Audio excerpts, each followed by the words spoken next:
James Jefferson, who was instrumental in making this event possible in the Center for Social Justice, which is part of our social work program. So unfortunately, Jim is not here today, and he would really like to be here to be part of this, but we are going to go on and cover it. So, but as far as the introductions are concerned, I'm going to have Tom Bordelon. He's got Jim's statement that he put together for Derreck Kayongo, who I welcome, and we'll go forward with this lecture. Thank you. All right, well, thank you, Dean August. And I just want to say before I read this on a more personal note, I had the opportunity to speak with Mr. Derreck Kayongo before this meeting, and he's really just a delightful person. I think that you have something to really look forward to this next hour, so I can't wait to hear you. Well, let me go ahead and read this that Dr. Dickerson had provided me. Give you a little bit of background. Mr. Derreck Kayongo's, just can't get those bifocals just right. Journey from child refugee to fearless visionary is filled with moments of inspiration that make him one of the most popular and authentic speakers on the circuit today.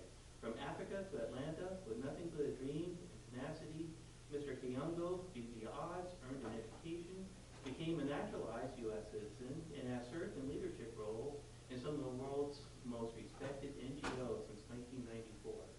He has worked with the American Friends Service Committee as program director for the Southeast Peace Education Program, joined Amnesty International as the director of the Southeast region, and currently serves as senior advisory coordinator for the Southeast region with CARE International.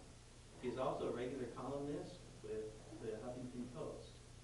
In 2009, Mr. Kayongo and his wife Sarah started the Global Soap Project, which focuses on repurposing partially used soap from hotels into a new soap for needy populations, particularly in Africa. To date, the Global Soap Project produces 30,000 bars of soap per week, with capacity to produce over 1 million bars annually, and has been able to donate over 500,000 bars of soap to over 20 countries, some of which include Afghanistan, Iraq, Swaziland, Kenya, Ghana, Uganda, and Malawi. Derreck's business acumen was able to attract big corporations like the Hilton Corporation, UPS Corp, and the Center for Disease Control onto his board because these businesses saw the value and brilliance that he brings to issues that face the poor around the world. Mr. Kayongo has been recognized as a 2011 CNN Hero, won the Max Entrepreneurship Award, received the Refugee Service Award, honored by Congressman John Lewis with a certificate of congressional recognition, and has been featured in more than 20 news stories and on TV programs such as Fox News and CNN. He is currently writing his autobiography. Derreck is a fantastic speaker on key issues that concern women, empowerment, and their role in business, social entrepreneurship, and successful business practices in the 21st century. His audiences span from corporations to universities. No audience is too small for Derreck, for his passion goes to everything he puts his hands on. I could go on and on, but I'd like to welcome you right now to Mr. Derreck Kayongo.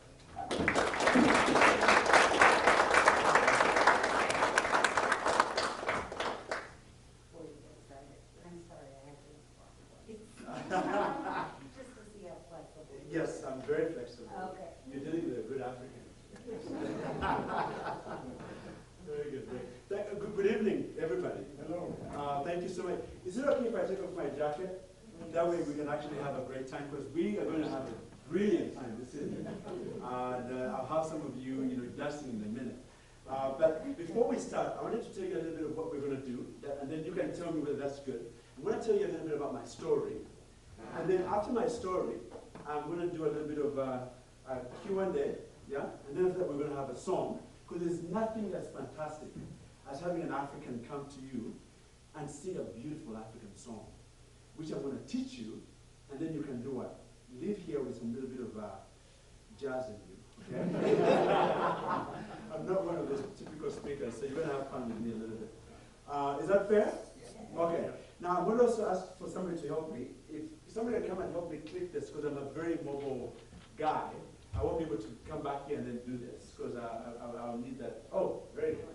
You wanted to be Chris is going to do that, which is good. Very good. In 1979, my parents and I woke up to an incredible experience. We had gunshots outside of our apartment, and my dad looked out and he saw this incredible visual. There were a couple of soldiers who had sort of rounded up the whole village, and they were shooting up in the air. And this guy in Swahili, which is an amalgam of Bantu languages and Arabic, screamed and said, "Get out of your apartments right now, get out." And we knew we were in trouble. And my dad said, "Well, guys, why don't you pick up a few things and then let's go." And as we got to this little roundabout station where they were actually, putting everybody, we realized that the whole village literally had been surrounded. At which point, a well-decorated soldier, who must have been a colonel or something like that, came to this little rostrum and accused us of an incredible crime. He said, "Last night, 2 of my soldiers were killed, and I'm here to find out who did it. What we're going to do is we're going to have a firing squad until somebody tells us what happened." We thought he was kidding. Well, guess what? He picked people at random. 1, 2, 3, 4, come out. And as they were brought up, we were wondering what is going to happen. And indeed, before we knew it, they were lined up, and the next thing we knew, he put out his pistol and shot all 4 at that moment. We were aghast at this. I mean, the commotion that ensued was incredible. Because at that point, we knew we were in big trouble. So guess what? As he picks out another 4, neighbors would pit against each other and say, "No, he picked you," and the commotion was just, people were crying, women, kids. It was really bad. And they brought up another 4 by force. And he asked the question again, "Who killed these 2 men last night?" What is crazy about that question is that you think that in a regular society where there's order and civility, when a crime is committed, what happens? You have a policing system, yeah? You do the investigation and figure out what happened. Here we were in a kangaroo court by this one guy shooting people. So he brings up those 4, and the next thing we knew, bang, that was 8. Well, before you pick up another 4, a young man rose up his hand and said he had committed the crime, which we knew he was lying. Because you always know who is a visitor of the village, don't you? In Africa, it's a small little place, even this, 3 times the size of the US in landmass. It's a big continent. But anyway, they bring him up. There's a little bit of a scuffle, and the next thing we had was a gunshot right into his head, and he was dead.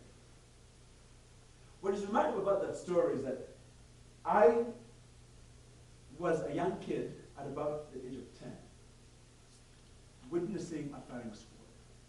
Now, I don't know about you guys and what you guys do at the age of 10, but it's very different when you have a 10-year-old witnessing a crime of that magnitude. It's very, very tough. So I wanted to park that for a second, that gruesome situation, because what happened before that? Who was I before that? Well, I want to show you that I was Ugandan, or I'm still Ugandan in a lot of ways, and Uganda is a small little country, just you call it the Pearl of Africa, because he had been there, and it's the source of the River Nile. At least we as Ugandans think it is the source of the River Nile. Ethiopians have a different view as well, but we think it's the source of the River Nile. It's this redoubtable little country, the size of Oregon. And it's a remarkable country because it is the only place that I think you can eat a pineapple and say, wow. I mean, the pineapples are this big, gargantuan, it's like the land of Jurassic Park when it comes to fruit. It's fantastic. But here we were, before this whole episode happened, my dad and mom were teachers. And you know something about teachers, teachers are not well paid, yeah? I don't know about you guys, but in Uganda, they're not very well paid. So my dad and mom reinvented themselves. My dad said, well, you know what? I'm going to learn a new craft. And I'm going to learn a craft as a what? As a printer and a soap maker, which you should note in your note that you will come back later on to visit. So my mother decides to become what? A seamstress. She decides to become a tailor, and she made wedding gowns. and little flower girl dresses, which is why I dress this way, because she didn't have mannequins. And guess who the mannequin was? Me. I dress very, very well in full-blown colors that you can always tell from my socks and everything. It's all mummy all the way. So here they were, reinvented themselves, doing very well. They tend to make a lot of money. Did very, very well. Became very wealthy. My dad had a Mercedes Benz, and I went to private school. I went to Auntie Claire. You know, it was a little British kindergarten school. I was doing very well. That is me over there. My dad had a little boat, for those of you who like boating, you know, and we were doing this at Lake Victoria, which is the second largest lake in the world, I think. Who is the largest? Is it Michigan? Or one of the big Great Lakes is the biggest lake, I think, in the world? Superior. There you go. That should be the real name, Superior, yeah. So we have the second largest one, which is why we are so proud of it. So we were doing very well. And yet, at this moment, when this crime happened, then we had to do what? Leave and become refugees. Can you imagine from having a home where everything was fantastic, to then this incredible crime, to then becoming a refugee? Now, guess what? As a refugee, I was adopted by, if you can move on to the next picture, I was adopted to, that was mommy and daddy. That's me looking all handsome and scared about what is going on. I think I must have been like 5 by then. But I became a refugee in Kenya. And I was adopted by an American woman from Pittsburgh. Marge Campbell, who was really something else. I don't know whether you guys have ever met Americans before, but Americans are ridiculous. I mean, totally ridiculous. They're the funniest people in the world, I think. And they will crack a joke in a split second, you know. It's unbelievable. So when she took me in, I was very, very proper, because I'd gone to British schools and all that good stuff. She takes me in, and the first thing she did was cook me. She said, "Do you want some tea?" I said, "Absolutely." And guess what she brought me? Iced tea. So I thought she had forgotten to cook the tea. I figured it out. She's like, "What do you do? What's wrong?" I was like, "Well, you forgot to cook the tea." She's like, "Well, honey boy, well, that's how we drink tea in America. It's iced tea, sweetheart." I said, "Okay. You don't cook it?" She's like, "No, we cook it and then we freeze it." Who does that? Why even cook it in the first place? Just put the tea bag in. But apparently there's a science around iced tea that I didn't know about. So anyway, we had that, and guess what? Then she brings what she called cookies. Now, I was used to biscuits. But apparently, in this country, Americans feed their dogs biscuits and they eat cookies. Who does that? You know, ridiculous. But anyway, I enjoyed that little bit of Marge, and when we said to get to know each other, she taught me so much about the U.S. I really enjoyed Marge very much. And I lost Marge to cancer not too long ago because she didn't come back for checkups. As a missionary, she stayed in Africa too long, and when she got back here, she discovered she had ovarian cancer and bone cancer, so I lost her. And Marge rests very well in Pittsburgh, but a beautiful woman. So after March, I get a chance to come to the US to go to school. And when I land in the US, I check into a hotel. And in the hotel, if you go to the next photograph, there is an interesting thing going on in hotels in the US. I check in, and there's 3 bars of what? Of soap. So I'm like, okay. So as I look at the bars, each bar apparently has a function. So there is body soap bar, there's a facial soap bar, and there's a hand washing soap bar. That doesn't include the shampoos, in case you have nappy hair like I do. So I said, okay, what's the difference? What is the difference? Or is this American still trying to be ridiculous? So I said, well, you know, I know something about soap, because remember my dad made what? He made soap. So I knew something about soap. So I took the 2 bars, said, come on, put them in my bag for a rainy day. Well, I come back that evening, and guess what they did? They replaced the soaps. Who does that? And why? So I said, you know what, I'm African. I'll steal the hell out of this soap. Took those bags of soap, put them in the bag. You know, I said, fine. 3rd day, they replaced the soap, so I put them in there. Well, then something dawned on me. I said, you know what? I think they're going to charge me for the soaps. These Americans are going to charge me for the soaps. So I took all the soaps I had stolen down to the concierge, and at the concierge was an African-American guy in his full regalia, you know. And I don't, have you guys ever met African-Americans? They're remarkable people. I mean, remarkable, remarkable people. The only time I had an experience with African-Americans was through the movie Eddie Murphy acted Coming to America. That was just a remarkable presence that I had not, I mean, I was dying to meet these people. So anyway, he's standing over there and he looks at me and I look at him and I say, well, can I talk to you for a second? He said, hey, what's up, man? Hey. I said, well, I've been stealing your soaps. I said, what? I said, well, no, you know, you bring them into my room and I steal them and then you probably wonder where they are and I have a lot of them. And he said, what are you talking about? I said, well, can you take them back to housekeeping and tell them not to charge me for it? He burst out laughing. He said, man, are you African, man? Are you African? I was like, yeah. I was like, man, we already charged you for the soap anyway. And he cracked up and he was making fun of me and I said, well, tell me, okay, what happens to the partially used bar soap? Like if I came in for a day and I had to leave, what happens? He said, well, we throw those out. I said, what? For a day? You throw out the soap? He said, yeah, I mean, come on, you came in for a day, we're going to throw out. I said, why don't you leave it in for the next guy? I mean, why did you throw it out? And all of a sudden, he became elite on me. He said, well, you know, we're not going to use your funky soap, you know, because we, in America, we don't do that. I said, what? So I said, tell me this. If I came to visit your home, and you put out a beautiful bowl of oil of Olay in the guest room, and I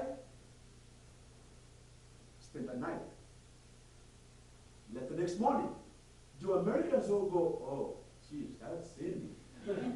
Oh my God, I throw out the bowl of soap. He said, well, no, not that way. I mean, but this is a hotel, you know, we won't do that. So, but so how many hotels in this country? And do they all do this? And he said, absolutely. We throw away all the soap. Now, you know I went back to my room and I lost it. Because now, all of a sudden, you know how you connect dots? Remember, my dad was what? A soap maker. We made soap. We were the soap people, like we were called Mr. Clean. And then I become what? A refugee. And what does that mean? I saw people who didn't have what? Soap. And now here I am, in a land where what? They throw away soap. And guess how much soap they throw away? Hotels throw away 800 million bars of soap every year. That is today, 2.6 million bars of soap every single day. Think about it. Every single day, 2.6 million bars of soap are thrown away. Now, that has got to tell you, because we are in an international experience here, okay? As academics, I got to tell you, anybody would think, we got to think about that. Because think about it, in juxtaposition, as we throw away that soap, there's over 2 million kids that die every year because of lack of what? Sanitation. Poor sanitation. Washing hands. The Center for Disease Control tells us, and they sit on my board, they tell us, guess what? You could mitigate their real diseases by 40% if you taught kids how to do what? Wash their hands. But more so for girls. Think about this. If you're a girl, if you're a woman, every year we lose about 500,000 women to maternal health causes, correct? One of the biggest problems is when a midwife goes to help a mother deliver a child and they don't wash their hands, what do they leave them with? A germ. It's called childbed fever. Google it. And all it takes is what? Washing hands. In fact, some of you, when you go to hospitals, you know that in our hospitals these days, if doctors don't wash their hands, we get infections. Soap is so critical to health, it's unbelievable. So just imagine that. 800 million bars of soap being thrown away. I'm a former refugee. I know what, so I connect the dots. Boom. And I want you to pay attention to that as students, especially, because we're going to come back to why that is important to connect dots. So, I then go about, go to school and all that stuff, and decide to start the Global Soap Project. And I want you to understand that starting an organization to do something innovative and new is really remarkable. Because the first thing everybody asked me was, okay, how are you going to recycle soap? Who knows? How do you recycle? Because I mean, remember, I only said I made soap. I never said I did what? Recycle soap. So how do you recycle soap? So I started to collect all these soaps from all of these hotels. And the first soap that I collected was from the Intercontinental Hotel in Buckhead, in Atlanta. They called me within a month, and they had collected a whole bin. You know the trash bins that we had? They had a whole bin, 500 pounds, in a month. I go in there and I'm like, bamboozled. But guess what kind of soap they had in there? Bulgari. Some of you have never even seen Bulgari. This is what I was getting. I was getting Neutrogenas. I was getting Avendas, these beautiful soaps. Now, for those of you who think beggars are not choosers, I'm going to give people the most beautiful soap ever. I could not wait. So I go back home, and in typical male fashion, because men are stupid to that. Oh my goodness, these creatures, I gotta tell you, are remarkable. I go, and I think I'm going to melt down the soap. Because my wife is asking me, so how are you going to do that? I said, well, don't worry about that. I got this. I went to Home Depot. I bought PCV pipes because I'm going to melt it. Okay? I bought a big crock pot, put the soap in there, put water in there, I melted it up, then put it in the what? In the PCV pipes so that tomorrow it can harden, and then I'll take it out, shake it out, and then a big bowl of soap will come out, slice them up, and I'm good to go. That's soap recycling. Well, immediately, if you did any chemistry at all, you know there's something that just happened. I just sort of qualify the fact that men are idiots. Because when I melted the soap, I have just done what? Tampered with the pH system. The chemistry of the soap is gone. So when I melted it and put it in the pH, I shook it out. It's like a jelly kind of thing. But I said, it's going to thaw, it's going to harden up. So, but I was so excited to do this.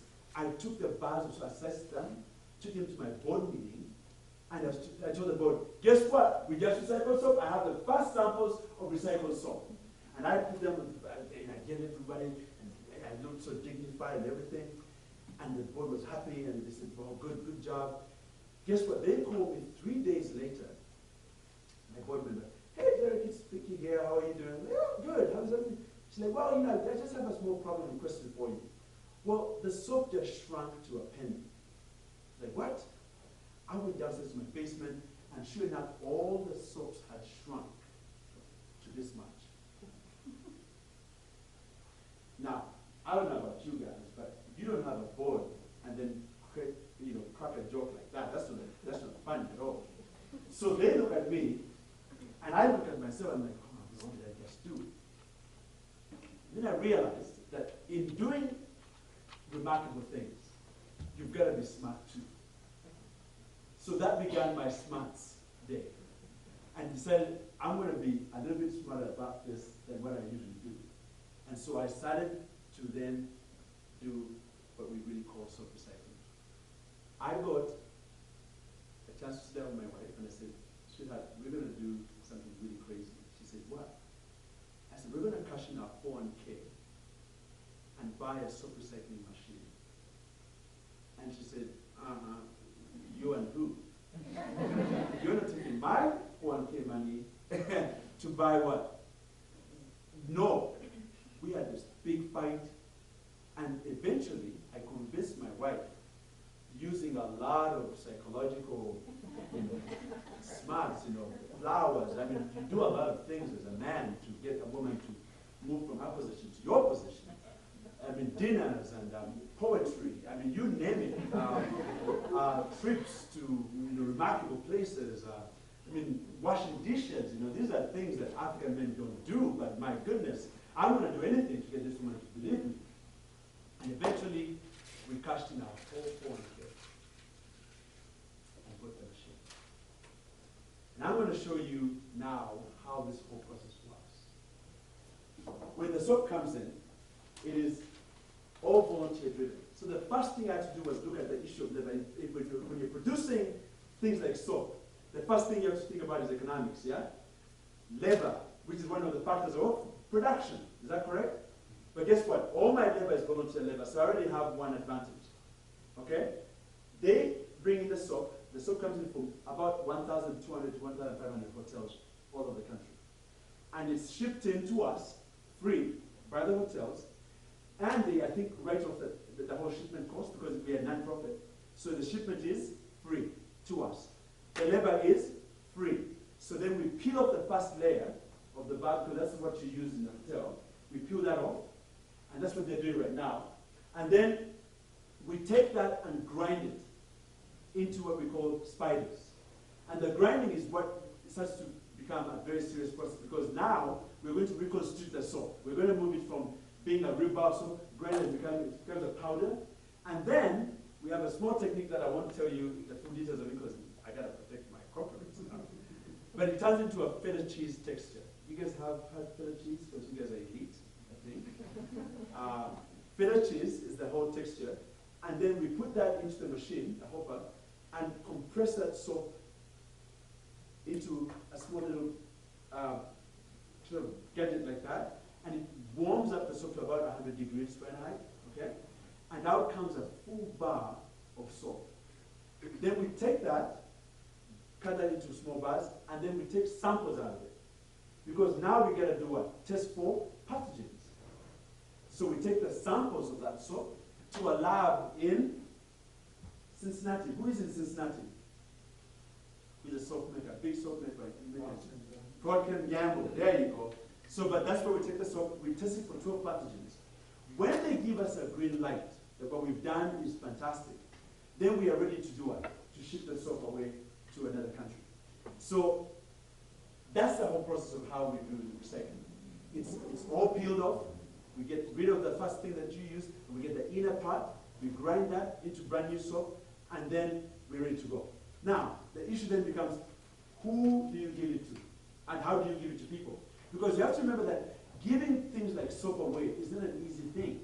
It's not just something you take to Africa and say, oh, the Africans need soap. It's not that like that. Because there is soap in Africa. You guys know that, don't you? There is soap in Africa. So what are we actually trying to do? We are trying to do something remarkable. For your students, you're going to like this, especially those who are doing economics. The one thing that destroyed Africa's textile market, for example, was when what?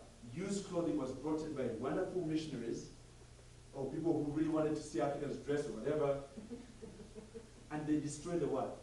The textile industry. So am I going to destroy the soap industry in Uganda? No, I'm not going to do that because I'm smart about this.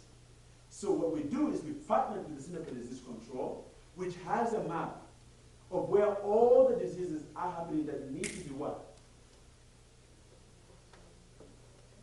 Fought. And that's exactly where they take the what? So because they have a hygiene kit, what they call a hygiene kit. So it has a bar of soap in there, and it has all the things that a mother would need when they're delivering a child or when they're taking care of a child. Versus just bringing the soap and doing what? Dumping it into the market. Because if I took my soap and dumped it into the local market, I would obliterate them. Because by the time I'm done with making that bar of soap with my volunteers, it's 4 cents a bar. Who can compete with me? Nobody. Because I get the soap what? Free. When you guys are making a brand new bar of soap, what are you doing? You're buying color. You're buying what? Fragrance. What are you buying? Lye. You know, you're buying a lot of things. I don't buy anything. So I already have an age. When it comes to transportation, everything is transported free. Because I have a company that does what? Shipping. And every ship that goes out, there's a space on there for a container. And that space is what? Written off. So when they put my container there, they write off the space. Well, you have to transport all your stuff, raw materials, I'm already up on you. So I did not want to destroy the market. In fact, what we've done very, very, very smartly is that we've partnered with NGOs like Care International that just took about 500,000 bags of soap to Liberia for the refugees community in Liberia. So right now we're in 30 countries around the world. 30. Lastly, on that part, we also have a partner company called Soap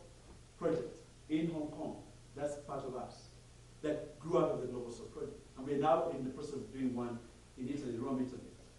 And it has become so incredibly powerful that we are taking two things into consideration. Number one, many of us, as you guys learn in school, we are trying to find ingenious ways to solve global problems.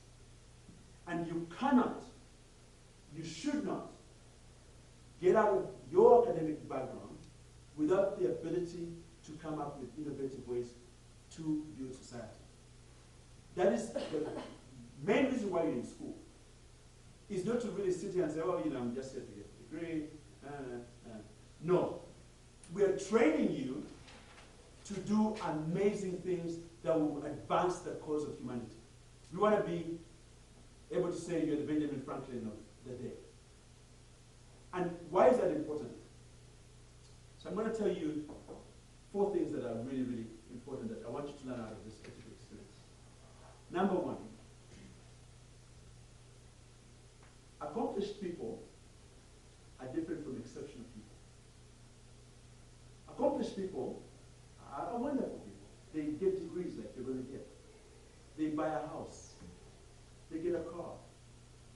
They even have a dog on a good day. I'm accomplished. And they live a regular life. Exceptional people are also accomplished, but they take it a notch up.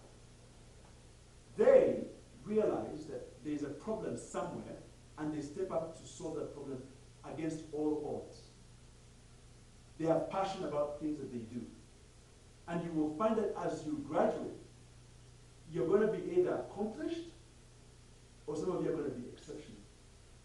But let me tell you why exceptional people are important, and why we want you to be exceptional. Exceptional people are regular people. And I'll tell you one of them. Nelson Mandela, regular guy. Trust me. Regular guy. What was he exceptional about? We'll talk about that in a minute. But he was a regular lawyer. Nothing special. But guess what he did? He realized there was an injustice and said, I'm going to go to jail for a long, long time to make a point.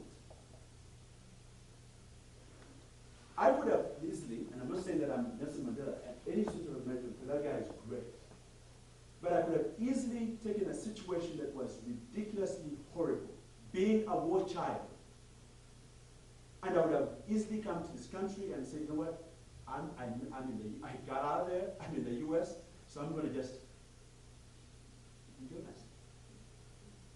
And a lot of us do that. And unfortunately, when you do that, you miss out on the most important calling in your life. You want to be exceptional because not only do you want to make yourself relevant to society, but you also want to be a contributor to the geniuses that God has given you. The talents and skills that you have are incredible.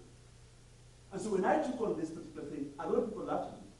Oh, the jokes about recycled soap are so many, including my son who loves those jokes. I mean, oh my goodness. I talk about soap, recycling soap, I mean, my son has a litany of jokes about that. But guess what? For me, it wasn't a laughing matter, because I knew that if we were able to solve this particular problem of soap being thrown away into the environment and ending up in your landfills, and turning that into a new product that we can give to poor people around the world who make $1 a day. They don't take away money from that dollar and buy soap. They're not going to do that. They don't have enough money. How do you solve problems? You become ingenious. That's number 1.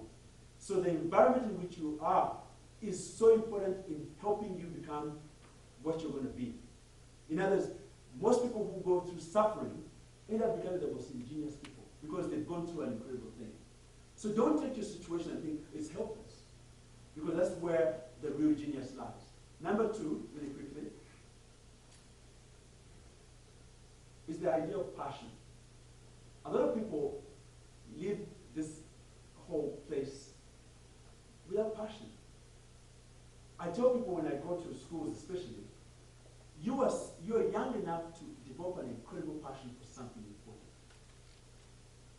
And I can guarantee you right now, the reason why I was brought to this school wasn't to sort of give you a wonderful talk and then for you guys to go up and say, oh, that was good. No, it's really to gin up a passion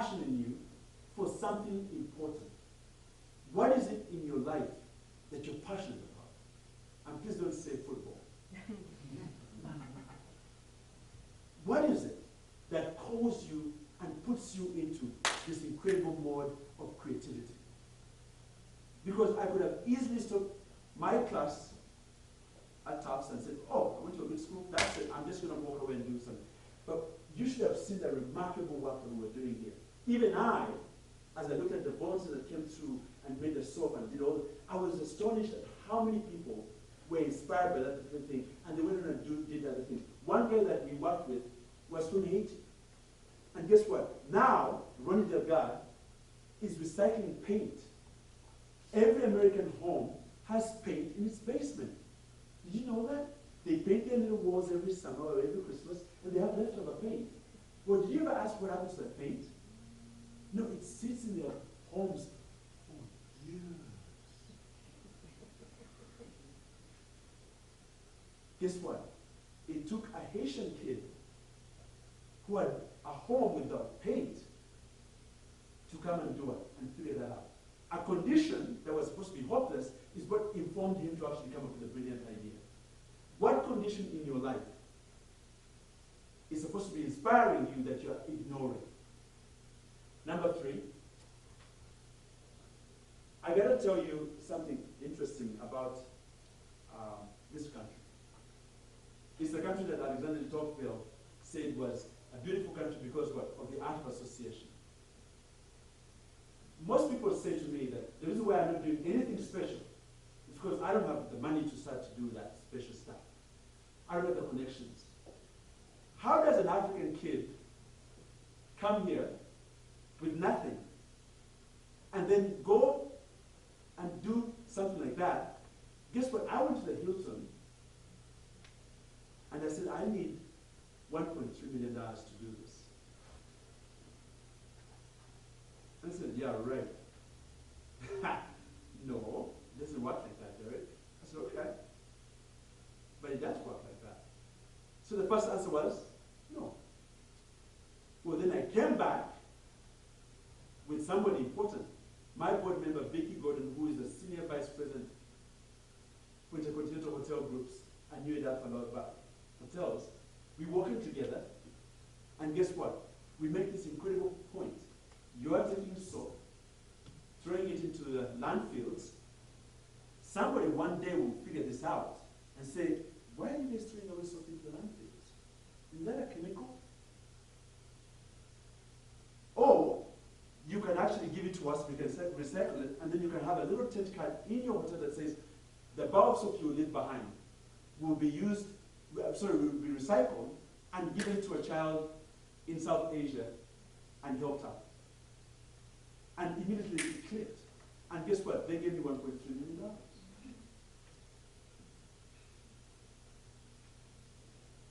I'm African, and I did that. You are American, you can do that. Indeed, it's the only way this country has been able to go to the moon. As new Americans, we see this country that way.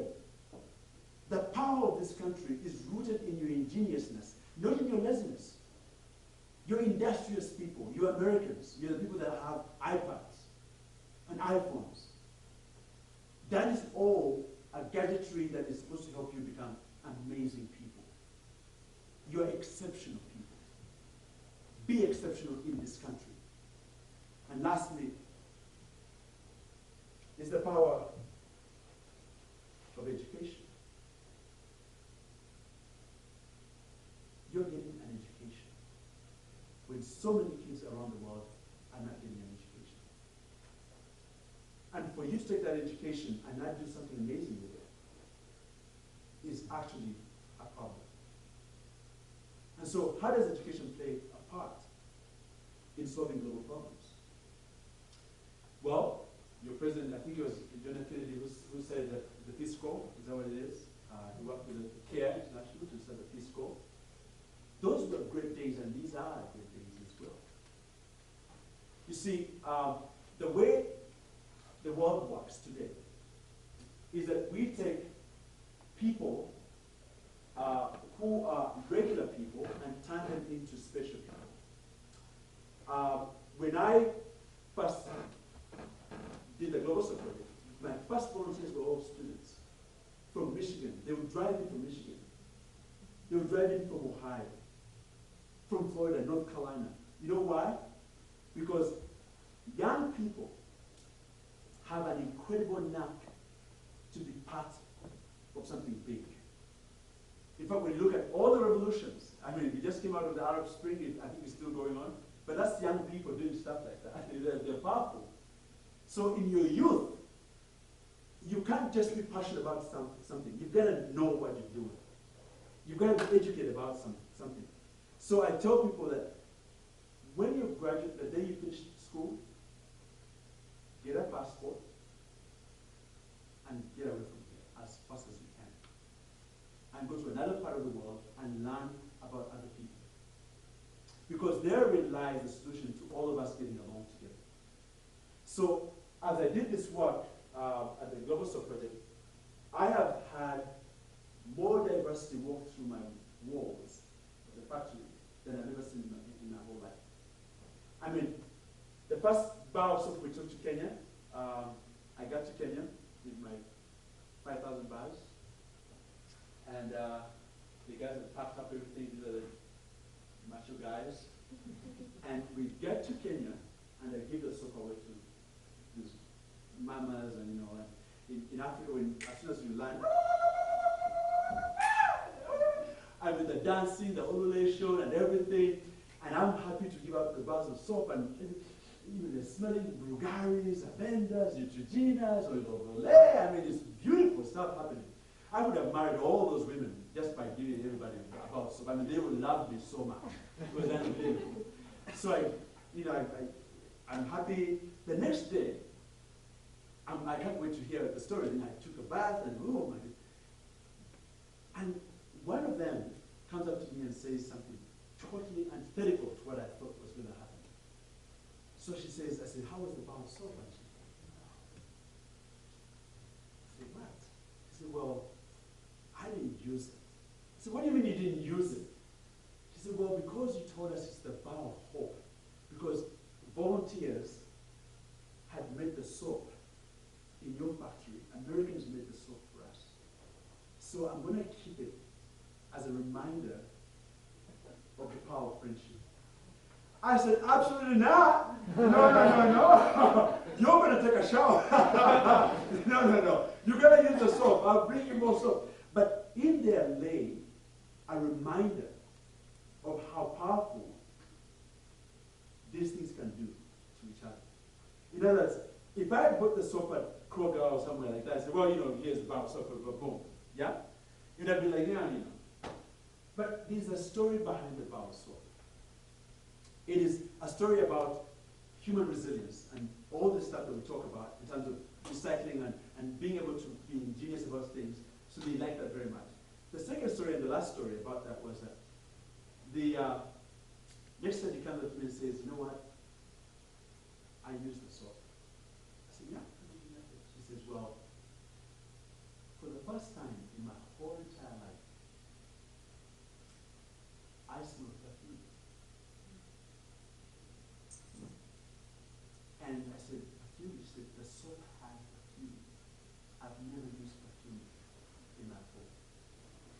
So I said, so how did you get the perfume out of the soap? And what are you talking about? I said, well, I took a little bit of water and I smeared the soap on my body and I let it dry. And I smelled beautiful. The first time I felt like a girl, a beautiful girl. Man, I lost it.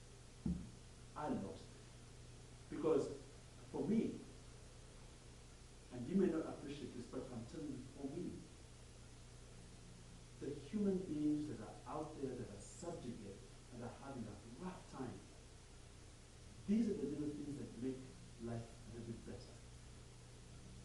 And so your contribution, your participation, your ingenuity will make somebody's life a little bit better.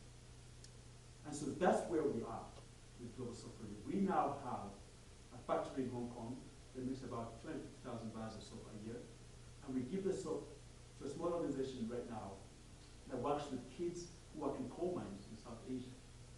And they have to use these kids who crawl into these little holes to lay dynamite.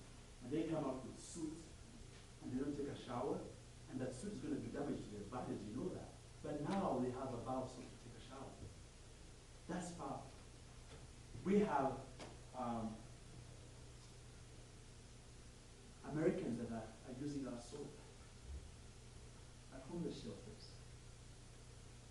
love your soul.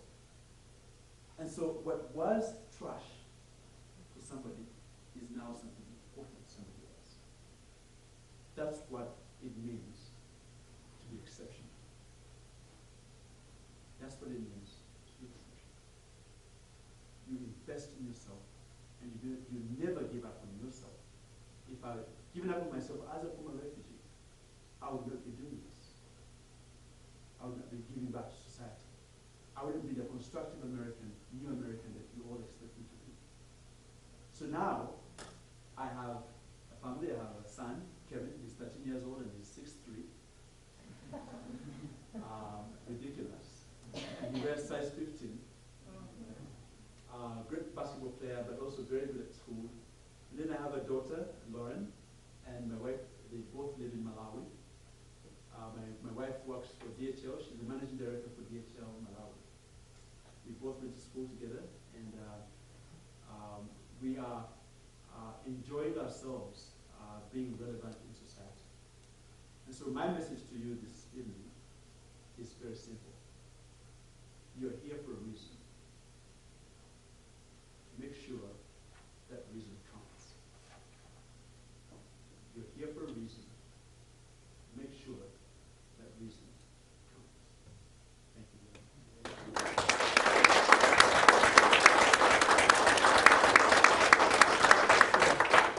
I'll take questions and challenges.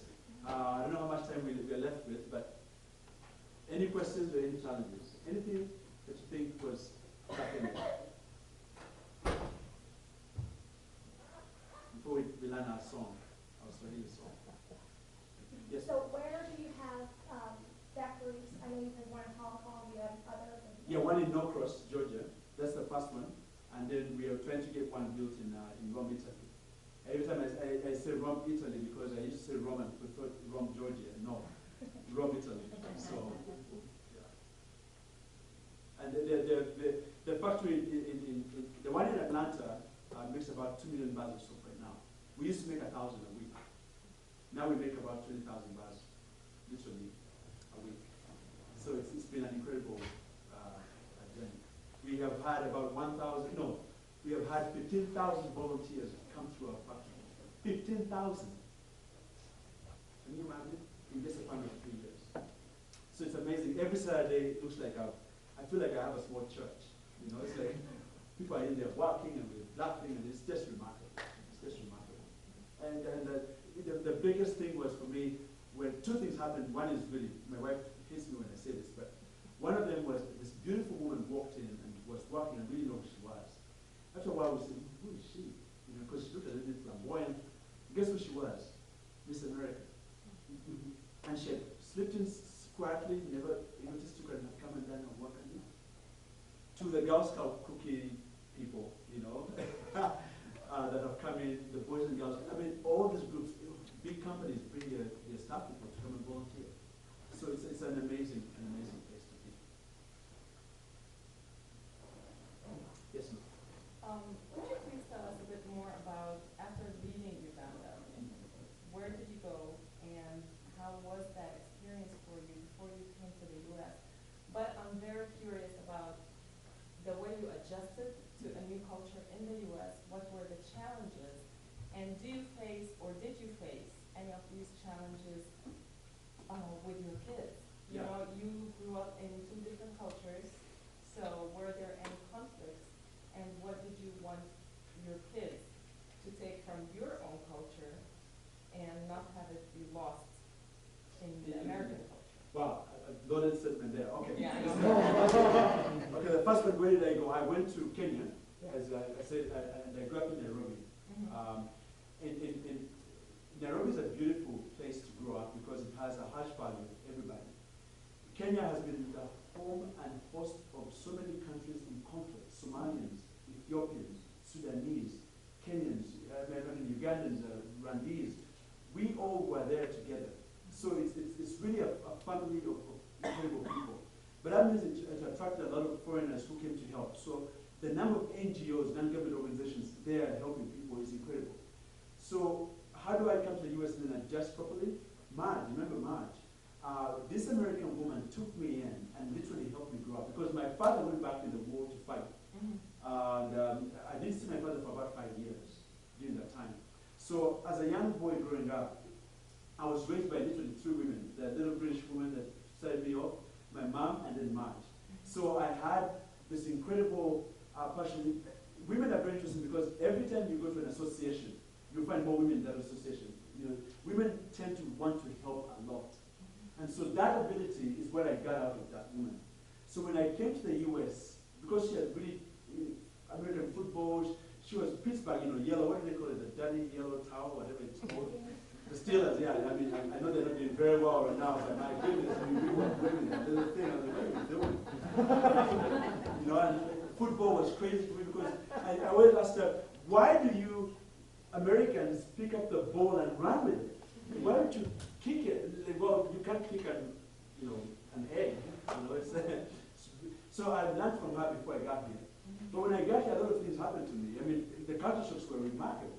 Yeah, I that's remember what I'm curious about. one time, one culture shock that I had that was really a fascinating one. We went into McDonald's. We were about to serve African guys, and sat down, waiting to be served.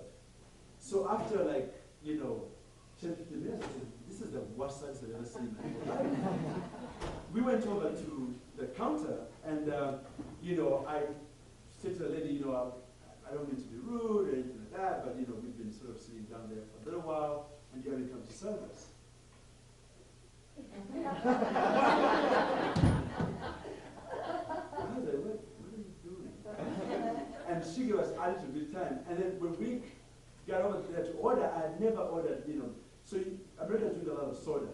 We drink a lot of orange juices and juices. So when she said, so how can I help you? I said, well, can I have some passion? And she said, I don't know you that well. I was like, you don't have to know me to, so by the time I was just digging a hole, and then when we finished eating, where it says thank you, that little trash area? We threw all the trays inside. And the manager said, what is wrong with you people? It was like, it was horrible. To the weather. The weather was ridiculous. We landed in Chicago, in Illinois, and it was in the middle of winter.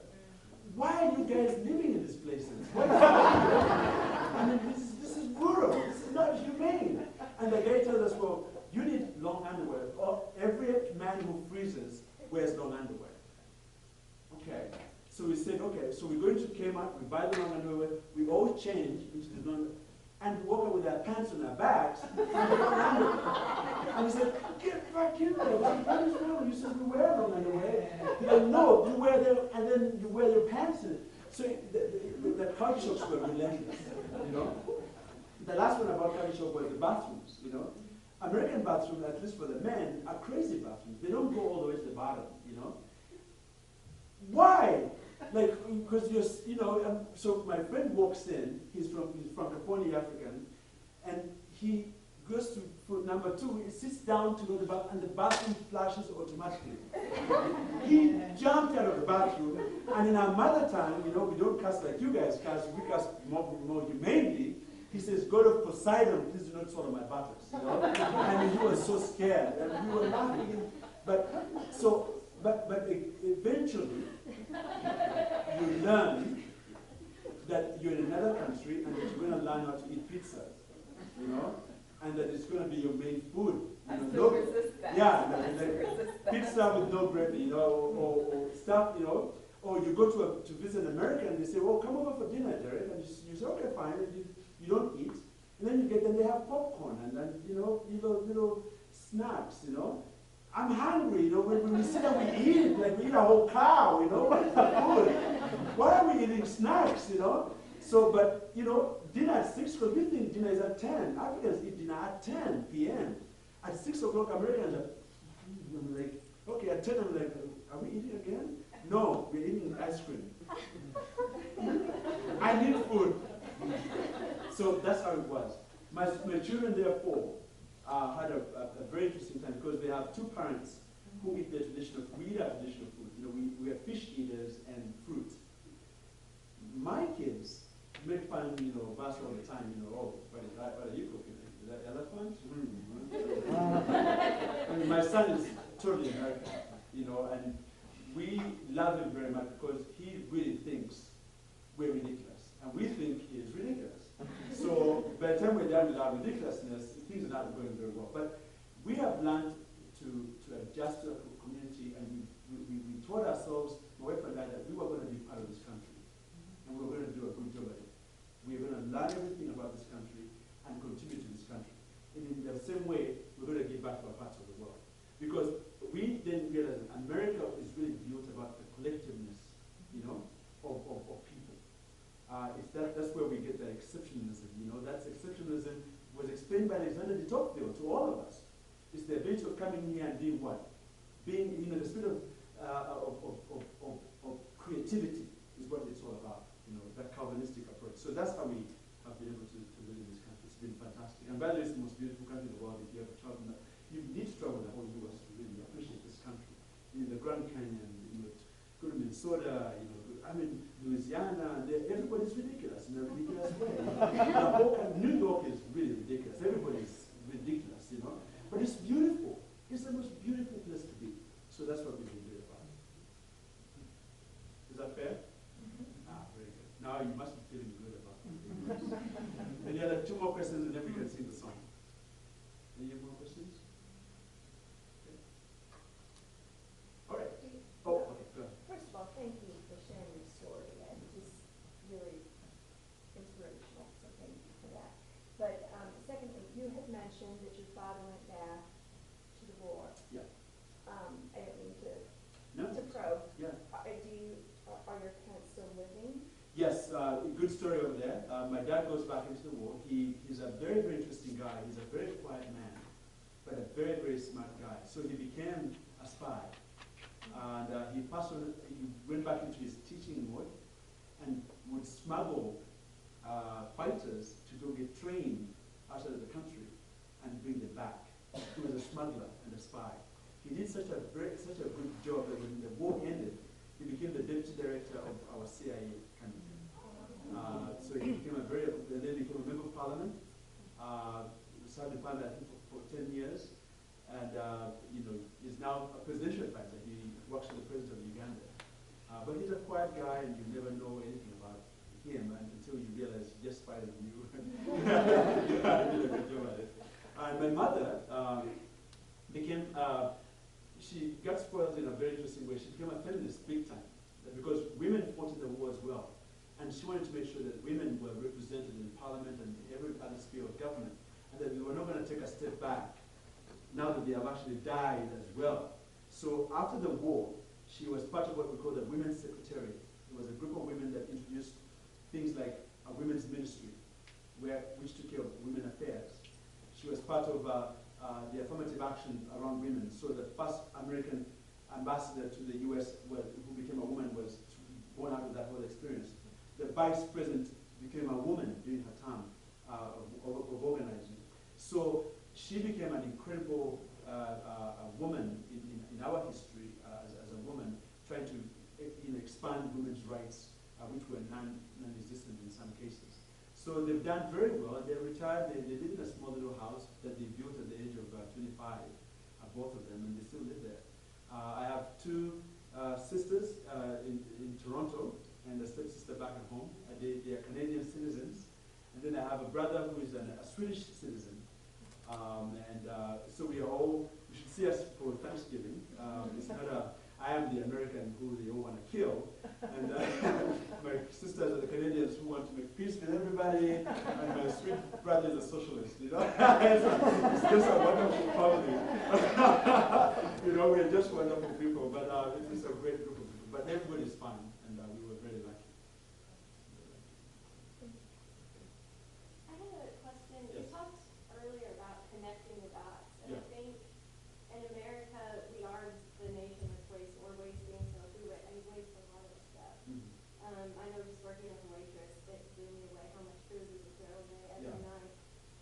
So I think we can see the side where we have extra. Yeah. So how would you suggest we go about going to see the needs, learning what the needs are? That's a great question, because I think that I want you to know that the issue here is not so much that we want to say that we are a West Coast society, because I used to think that in some ways. But when you think about what we call West, it's really about being successful. The more successful you are, the more sort of wasteful you're going to be. So it's a sort of a cat and mouse kind of thing, what comes first and that kind of thing. But park that for a second. The reason why we are able to then do things like recycling soap is because of people that see the need somewhere. So how do you see the need? Trouble a little bit. And you'll be surprised how many people out there could use what you can use, what you're throwing away. But also understand the power of waste. Because can you imagine, we are 7 billion people around the world. Can you imagine making soap for every one of us every month? 7 billion. That means you have to extract resources out of the environment to make the soap and then to give it. That is too expensive. So one of the things that we're trying to do in the US, at least as I understand it, is we're trying to figure out what are the systems that can actually consume what we're sort of throwing away.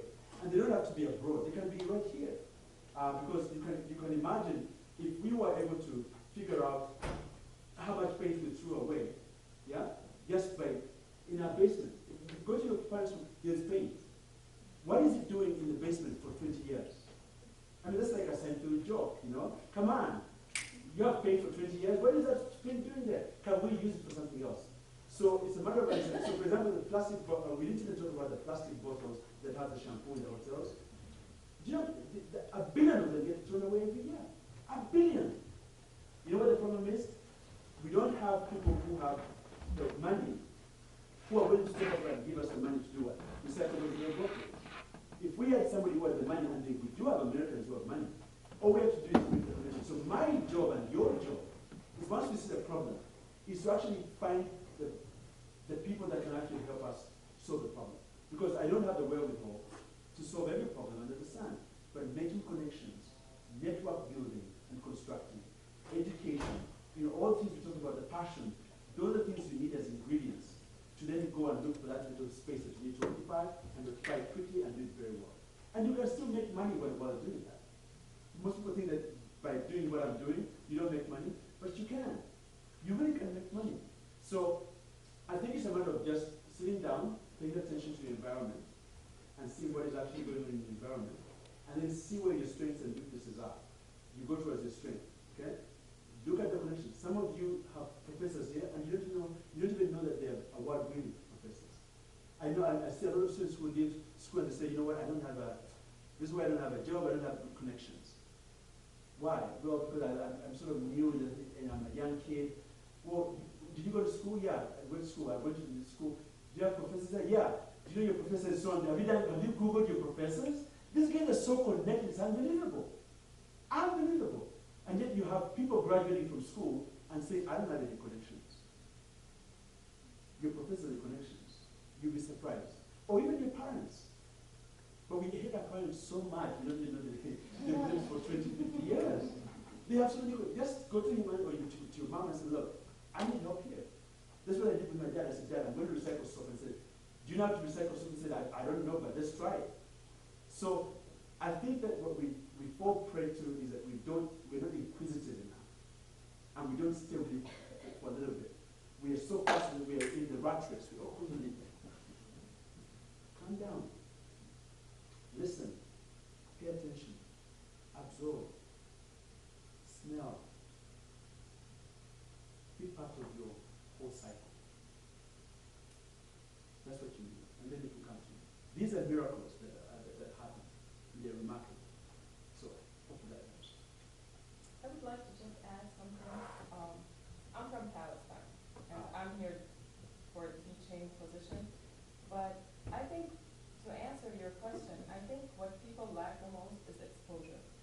And if you live in a bubble and refuse to go and explore, and it doesn't have to do with traveling so much, the need can be just down the street. And if you go downtown, you would see that there is a need. And I've been in Evansville only a month now, but if you just go downtown, you will see that there is a need. And sometimes we just think that we have this dream that we want to save the world and help people outside, but I think it needs to start from the inside and then expand. So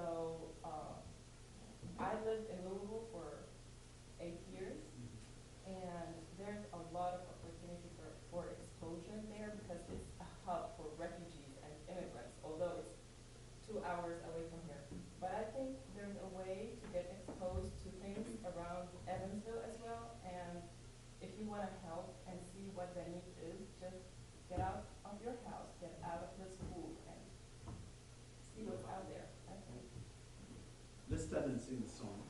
The song is a very simple song. It's Swahili.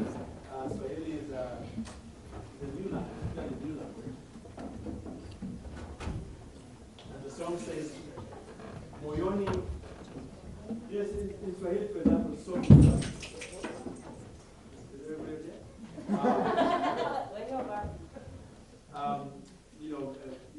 In Arabic, soap is sabun. Before the same thing. So moyoni, nimempata bwana moyoni. Those are the words. Okay. It's like me trying to say schizophrenia. That's a tough word. God. So read my lips, as one of the presidents once said. Moyoni, nimempata. Bwana moyoni. Very good. So when I sing the song, it's very easy. African music is very, very easy. It's repetitive, but it has a little bit of sprinkling of joy. So when I teach you the song, I'm going to do a couple of things, okay? I want you to be like a train. I'm going to teach you a lyric and just sing that train. Yeah. All the way. So it's very simple. It goes, moyoni, moyoni, nimempata bwana moyoni. That's what you're going to sing, okay? Because I'm going to come in and say, moyoni mwangu. Don't get hoodwinked. And say, what? Stay the course. Let's keep on singing. Moyoni, moyoni, nimempata bwana moyoni. Okay? If I say, don't run out of the room. It's okay. Okay? Because African music is all about curry powders and sprinklings of this and that and the other. So very simple.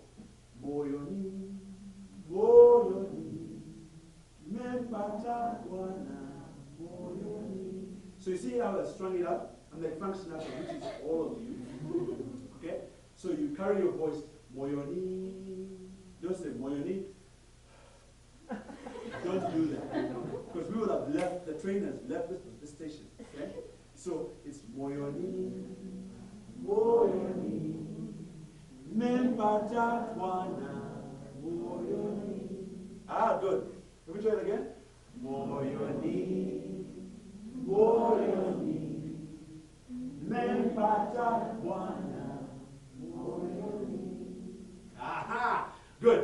So now you are good, but now you look like Episcopalians.